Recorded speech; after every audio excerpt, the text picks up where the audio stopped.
Budaya pemangkin generasi. Budaya pendidik generasi. Budaya pendedah generasi. Budaya penyatu generasi. Budaya mengukuhkan kedaulatan. Warisan budaya melambangkan identiti negara.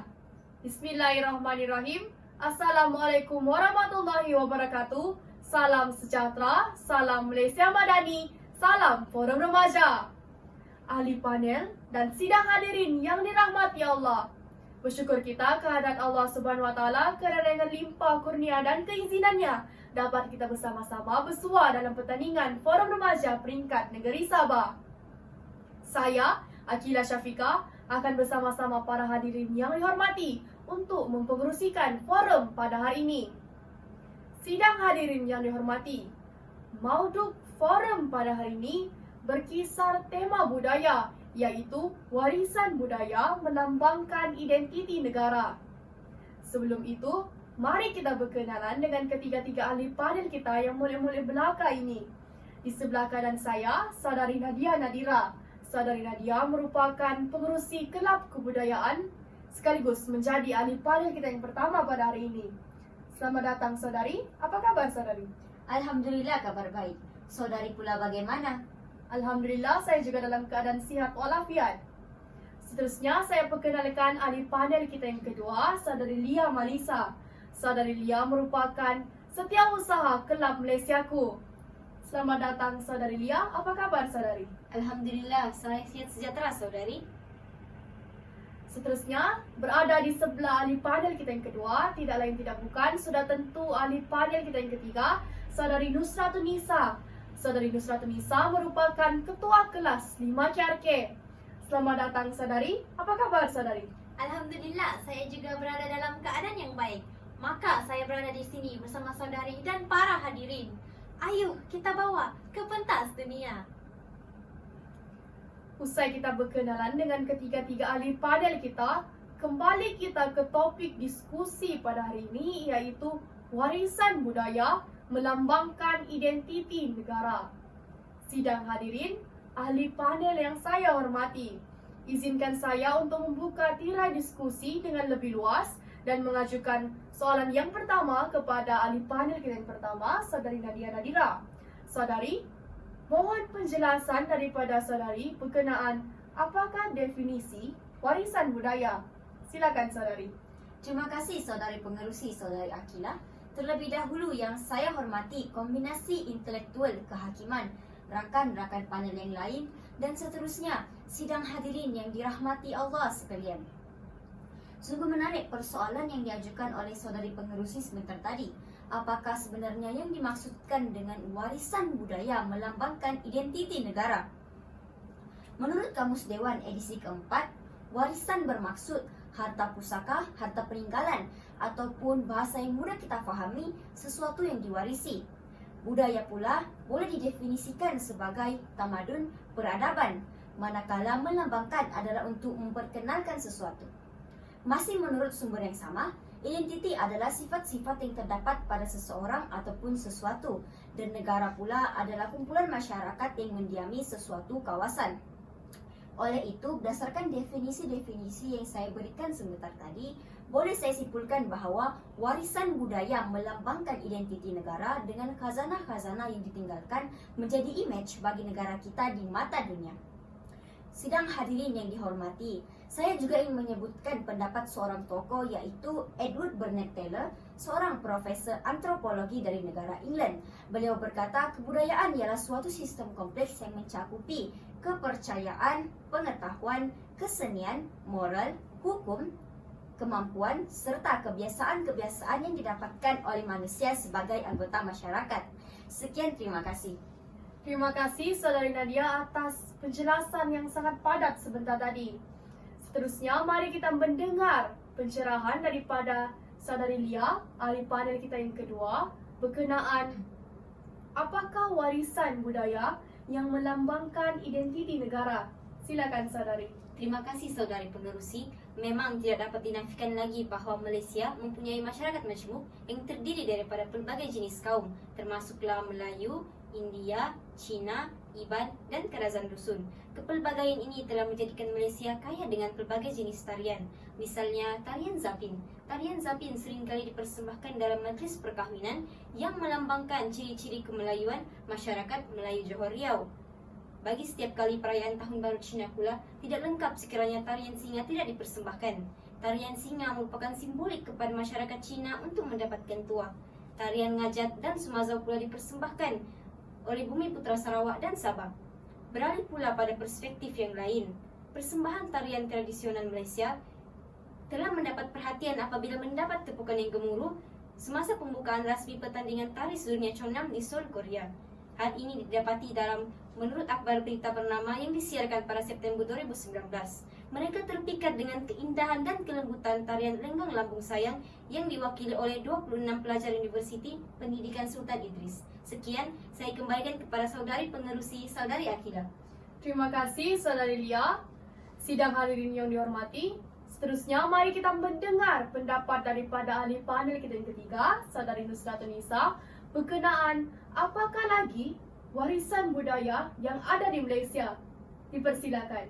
Terima kasih pengerusi forum, rakan ahli panel dan para hadirin yang dihormati. Pagi hari pergi ke kedai, hendak membeli kuih keria. Orang Melayu makan roti canai. Itulah indahnya perpaduan di Malaysia. Pada pandangan saya, selain daripada tarian, makanan juga merupakan salah satu keunikan di Malaysia. Setiap negeri ataupun daerah memiliki makanan tempatan masing-masing. Ia mencerminkan identiti budaya sesebuah tempat. Keunikan makanan tempatan mempunyai peranan yang sendiri. Tamsilnya, sushi diketahui orang ramai yang sinonim dengan negara Jepun. Kimchi pula sinonim dengan negara Korea, manakala tom yum sinonim dengan negara Thailand. Makanan tempatan bukan hanya unik dari segi nama tetapi memiliki keunikan dari segi penggunaan bahan ataupun kaedah memasak yang digunakan. Orang ramai sedia maklum bahawa Malaysia kaya dengan kepelbagaian makanan tradisional yang diwarisi turun-temurun. Contohnya nasi lemak. Nasi lemak boleh dikatakan menjadi menu kegemaran rakyat Malaysia. Hal ini dikatakan demikian kerana nasi lemak dimasak menggunakan santan yang mempunyai khasiat di dalamnya. Ditambah pula menu hidangannya yang sangat disukai oleh semua golongan masyarakat. Nasi lemak antara makanan popular yang menjadi tarikan pelancong asing kerana menu ini sering menjadi menu utama di kebanyakan hotel, kafe mewah mahupun syarikat penerbangan di Malaysia seperti AirAsia yang menawarkan nasi lemak Pak Nasir oleh santan dan juga syarikat penerbangan Malaysia MAS yang menyediakan nasi lemak keluaran Brahims. Kedua-duanya sememangnya terkenal di seluruh Asia Tenggara. Oleh sebab itu, Malaysia terkenal dengan nama timbangannya syurga makanan di Nusantara. Bak penduduk Malaysia mahupun pelancong asing yang berkunjung ke Malaysia sememangnya akan rambang mata dengan kepelbagaian juada, khususnya makanan tradisional yang ditawarkan di negara kita. Sekian, terima kasih. Terima kasih Saudari Nusratun Nisa kerana telah memberi pencerahan yang sangat panjang lebar sebentar tadi. Berdasarkan apa yang saudara dikatakan sebentar tadi, sebenarnya saya teringat akan kepada Ratu Cantik Malaysia, Samantha Katie James, yang telah mewakili Malaysia ke pertandingan Ratu Cantik Dunia pada tahun 2017 dengan memakai kostum bertemakan nasi lemak. Maaf, izinkan saya mencela saudari pengerusi. Silakan saudari. Memandangkan saudari pengerusi sebentar tadi ada menyebutkan tentang kostum bertemakan nasi lemak yang mewakili Malaysia ke pertandingan Ratu Cantik Dunia. Saya juga ingin menyebutkan bahawa Malaysia yang terkenal dengan pemakaian sopan. Seperti mana yang kita ketahui, sudah menjadi budaya masyarakat Melayu memakai baju kurung dan baju Melayu bagi meraihkan ketibaan Syawal. Namun, dapat dilihat sejak akhir-akhir ini, pemakaian baju kurung menjadi semakin popular dalam kalangan masyarakat bukan Melayu. Bahkan dijadikan pakaian sehari-hari untuk ke majlis, kuliah dan acara tertentu. Terima kasih ahli panel pertama. Dengan ini dapat kita simpulkan bahawa antara warisan budaya yang melambangkan identiti negara kita seperti tarian, makanan dan pakaian seperti yang dijelaskan oleh ahli-ahli panel kita sebentar tadi. Namun begitu, pada era globalisasi yang kian mencabar ini, warisan budaya yang menjadi identiti negara kita semakin tenggelam seiring berjalannya waktu. Remaja pada masa kini kurang didedahkan dengan warisan budaya yang ada di negara kita. Hal ini dikatakan demikian kerana mereka terlalu terdedah dengan gadget seperti telefon bimbit yang menyebabkan mereka hidup di dalam budaya hedonisme. Buktinya, warisan budaya yang kita banggakan suatu ketika dahulu semakin hilang. Oleh itu, saya ingin mendengar pendapat ataupun buah fikiran daripada ahli-ahli panel kita berkenaan apakah langkah untuk memartabatkan warisan budaya yang ada di Malaysia agar tak lapuk dek hujan, tak lekang dek panas. Nampak gayanya ahli panel kita yang ketiga ingin memberi pendapat. Silakan saudari. Baiklah, izinkan saya untuk memulahkan penerangan. Sebagaimana yang kita ketahui bersama, kerajaan selaku tulang belakang negara memainkan peranan dalam memartabatkan kesenian dan kebudayaan di Malaysia. Pihak kerajaan, khususnya Kementerian Pelancongan, Seni dan Budaya bertanggungjawab dalam mengadakan pelbagai program seperti Majlis Rumah Terbuka Peringkat Kebangsaan. Rakyat kita, tidak kira keturunan, agama dan amalan adat tersam akan turut bersama-sama meraihkannya. Peribahasa Melayu mengatakan tak kenal maka tak cinta. Selain itu, kerajaan juga haruslah menganjurkan lebih banyak pameran yang berunsurkan kebudayaan. Misalnya, pameran Love Kebaya yang telah dilancarkan oleh Lembaga Warisan Negara NHB pada 4 April 2023 di Museum Negara. Pameran ini jelas menekankan bahawa betapa pentingnya warisan budaya kita yang harus dikongsi bersama di rantau ini. Setakat itu sahaja daripada saya serahkan kepada pengerusi forum. Terima kasih saudari Nusrat Nisa kerana telah memberi pendapat sendiri berdasarkan soalan yang saya ajukan sebentar tadi. Seterusnya, ada ahli-ahli panel yang lain ingin memberi pendapat? Saya ingin memberikan pendapat saya, saudari pengerusi. Teruskan saudari. Saya sangat bersetuju dengan pendapat ahli panel ketiga sebentar tadi. Dan jika difikirkan dari perspektif lain, saya berpendapat bahawa institusi pendidikan juga merupakan salah satu pendekatan terbaik dalam memartabatkan warisan budaya kita. Sebagai pengerusi kelab kebudayaan, kelab kami seringkali mengadakan pertandingan tarian kebudayaan di mana para peserta boleh mempersembahkan tarian daripada pelbagai kaum dan etnik yang terdapat di Malaysia. Hal ini bertujuan untuk meningkatkan kefahaman dan pengetahuan tentang budaya yang terdapat di Malaysia. Dengan penglibatan masyarakat yang aktif, warisan budaya kita akan terus hidup dan berkembang dalam jiwa generasi muda. Sidang hadirin yang dihormati, di sini saya juga ingin mencadangkan agar kelab ataupun persatuan permainan tradisional dipergiat dalam kalangan murid-murid di sekolah. Dalam konteks ini, setiap aktiviti di sekolah mestilah melibatkan murid-murid daripada pelbagai bangsa dalam satu kumpulan. Terima kasih. Terima kasih saudari Nadia.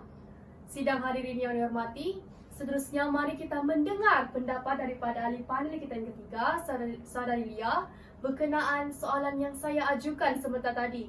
Silakan saudari. Pada pandangan saya pula, ibu bapa juga memainkan peranan yang sangat penting dalam memperkenalkan budaya bangsa kepada anak-anak mereka. Hal ini dikatakan demikian kerana ibu bapa merupakan contoh suri teladan pertama buat anak-anak. Oleh itu, ibu bapa perlulah melakukan anjakan paradigma dengan memperkenalkan secara lebih mendalam berkenaan warisan budaya bangsa yang terdapat di negara kita. Dalam hal ini, ibu bapa boleh mempraktikkan pemakaian pakaian tradisi semasa upacara perayaan tertentu.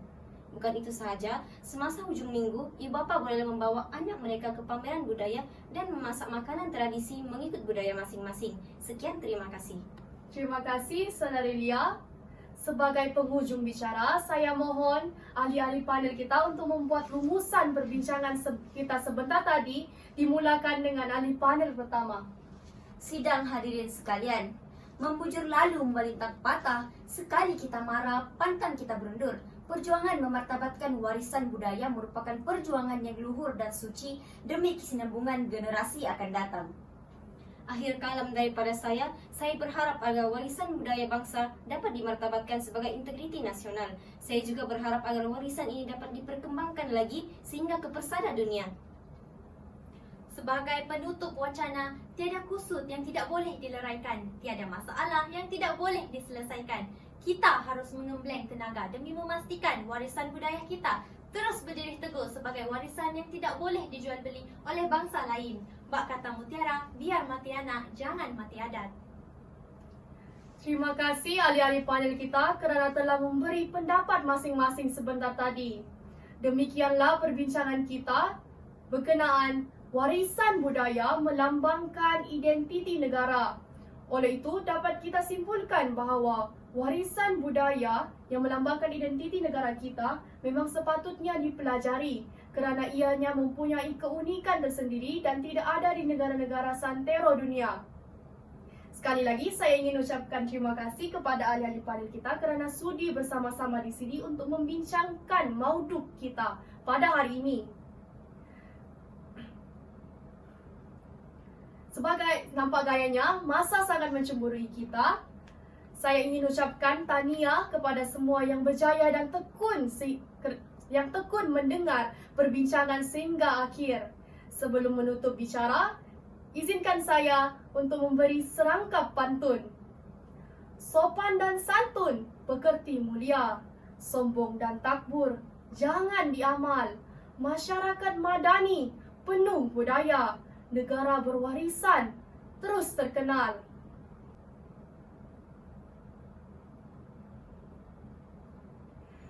Maaf dipinta jika ada tersilap bahasa, kerana yang baik itu datangnya daripada Allah Subhanahu Wa Taala dan yang buruk itu datangnya daripada diri kami sendiri. Wabillahi taufiq wal hidayah. Assalamualaikum warahmatullahi wabarakatuh.